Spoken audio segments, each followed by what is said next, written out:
Sa bill po na aking hawak halimbawa dito, ang kanyang bayarin ay 3,143 pesos. Yung lifeline niya, 2 pesos and 14 centavos. Lifeline para po doon sa mga mahihirap na hindi na po nakakabayad, walang kakayahang magbayad ng kuryente, tama? Tama po. Okay. Para po ito ngayon sa mga Okay. 4Ps at saka yung mga marginalized end users. Ayan. Yung pong Jeya All, 7 pesos 94 centavos. Yung Fit All, 68.83 pesos. Okay? Government taxes, 317. Senior citizen, 0.02. Ano po ito? Yun pong senior citizen. Oo. Nasa batas din po yan. Ng senior citizen expanded. Tama? Opo, tama po. Yan. Meaning, Kongreso pa din ang nagbigay ng kapangyarihan. Di ba? Tama po. Opo. Bahagi Tama po. ito ng Expanded Senior Citizen Benefit Act. Right, no? Tama po. Okay, that's one. Ito po, no? Distribution Meralco, 432 pesos. Ito po mismo yung napupunta lamang sa Meralco. Tama po. Distribution, supply, and metering charge para po sa mga captive customers. Ayan nga po yun. So kumbaga sa mga kooperatiba, ano po, yung distribution, yun lang din po yun. Yung Leyte Electric Cooperative, yung Aklan, mga ganon. Ano po? Tama po. Tama po. Yan, okay. Systems loss, ano po ito? Yun pong systems loss, ito po yung bayad sa nawawalang kuryente. Oo. Yung ninanakaw. Pwede pong technical losses, pwede din po yung ninanakaw na. Yun po yung tinatawag na non-technical losses. Meaning kasi pag tumakbo po yung kuryente galing sa planta, dadaan po ng transmission hanggang sa distribution, may systems loss dyan, di ba? Tama po. Yun po yung technical manungkin. Yun ang technical. Yung pong nagnanakaw sa barangay nyo, binabayaran din natin yun. Yun ninanakaw nila. Tama po. Hanggang po sa cap na itinalaga po ng komisyon. Transmission, ito po yung sa NGCP, 311 pesos.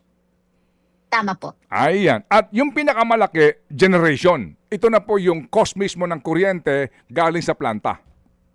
Tama po. Ayan. Ito ho yung bulto, 1,794. Kaya naging 3,143 ang kanyang bill. So ito nga po ang beauty ng unbundled, no? Nakaisa rito. So, pwede sabihin po natin na kung may reklamo po tayo dito po sa mga Fit All na ito, Jeya All na ito, Lifeline na ito, dapat dito sa Kongreso. Tama po. Parang napahina ang sa version. Tama po. Tama po. Tama. Na-explain mo na maayos. Di Kasi ba? sinasabi ni ma'am, batas Oo, ito. okay, Sino ba gumawa at okay. nagpasa? Okay. Edi sila sa Opo. Kongreso. Oo. Opo. Ito pong Fit All na ito, no? At saka yung Jeya Oil, yung collection nito, pera, di ba? Kasi po, ang lahat po ng ito, ang papel ng Meralco dito, sila po ang collection agency, right? Tama po. Okay. At Ito sila po kasama po yung tinatawag po ng mga pass-through charges. Collection agent lang po sila dahil sila nga po yung nagbibil sa mga consumers, sa kanila po nagbabayad. So, inire-remit po nila itong Okay. mga collections nila. Doon po sa kinauukulang kumpanya o ayun. ahensya. Klaro po yan. So, kinukolekta ko itong mga bayad na ito, yung government taxes binibigay ko sa gobyerno. Alright? Etc. The NGCP, sa mga planta ng pinagkukunan ng kuryente. Itong Fit All tsaka Jeya All na cash collection dito, saan ko ito binibigay? Kanino? Kay Transco, sila po yung administrator ng fund. Ayun, sa Transco ko ibinibigay. Iba ang Transco sa NGCP. Although ang Transco may-ari dati ng NGCP. Ang Transco po ay yun pong National Transmission Corporation. Ang NGCP po ay concessionaire po Ng Transco.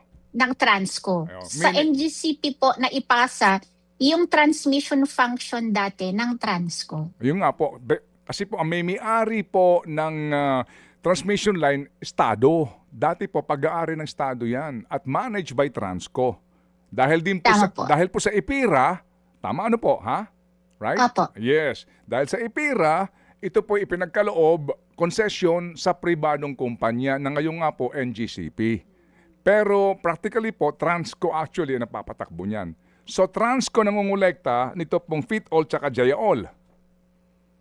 Tama po. Alright. So pag kolekta ho nila, cash po ito na pera paano nila ito ibinibigay sa mga planta ng kuryente na ang gamit nga po renewable? Meron pong mekanismo na magsusubmiti po ng recovery mechanism yung ating mga planta. Ipapakita po nila ito yung actual cost nila, ito yung nasingil nila, para yun pong diferensya, yun po yung i-recover nila doon sa fund.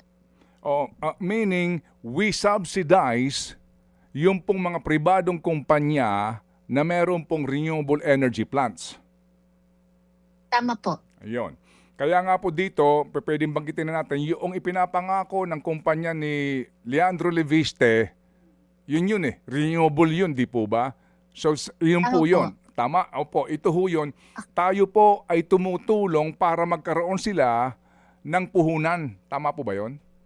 Okay. Linawin ko lang Okay. po, no? Yun po yung basic po na konsepto.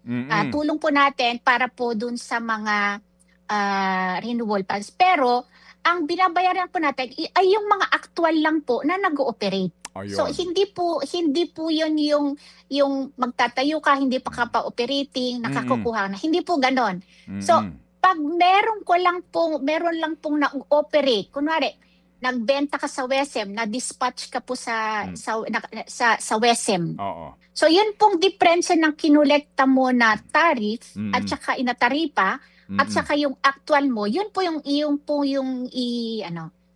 ang iko-kolekta. Hindi po lahat muna. Okay. Kailangan tumakbo ka muna, kailangan may maiambag ka muna sa kuryente para sa mga consumers. Opo. Bago ka na magkaroon po ng Share. opportunity para mag-recover po. Opo, para magkaroon ka ng share sa collection na ito. Ma'am, baka po hindi lang kayo handa sa katanungan. More or less, meron ba kayong ideya? Magkano taon-taon ang nakokolekta sa FIT-all tsaka sa JAOL? Nakmanutad ka lang Opo. tanungin ko I pa know, kung I sa, know, I know. opisina. I know. Alam ko lang po kung magkano yung peso per kilowatt Okay. Oo. na ano. Mm. Yun pong JAOL is 0.03 per kilowatt hour. Okay. Okay, so yun po yung 0.03. Mm. Tapos yun pong FIT-all ay 0.2011 per kilowatt hour. Okay. Yun naman pong lifeline rate ngayon ay 0.01 per kilowatt hour. Okay. Kung ito-total po ninyo lahat yan, Mm. ay 0.2411 per kilowatt hour. Okay. Ayun, i-translate lang po natin kung kunwari 100 kilowatt hours ka, ang babayaran mo po sa lahat na yon ay 24 pesos. So dito naman po sa pag 200 kilowatt hours ka, 48 pesos and so on and so forth. So ganun po yung impact lang po nitong mga babayarin na ito. Mga kapatid, para sa iba pang mga balita at impormasyon, sundan niyo po kami sa X, Instagram, Facebook at syempre sa TikTok, True Network PH. Mag-subscribe din po kayo sa aming YouTube channel, True Network. May website din po tayo, truenetwork.ph, at pwede nyo rin po kaming mapanood sa Channel 19 ng aming True FM TV. Lagi pa rin makinig sa radyo dito po sa 105.9 True FM dahil dito, laging true sa'yo, kapatid. Dito tayo sa totoo.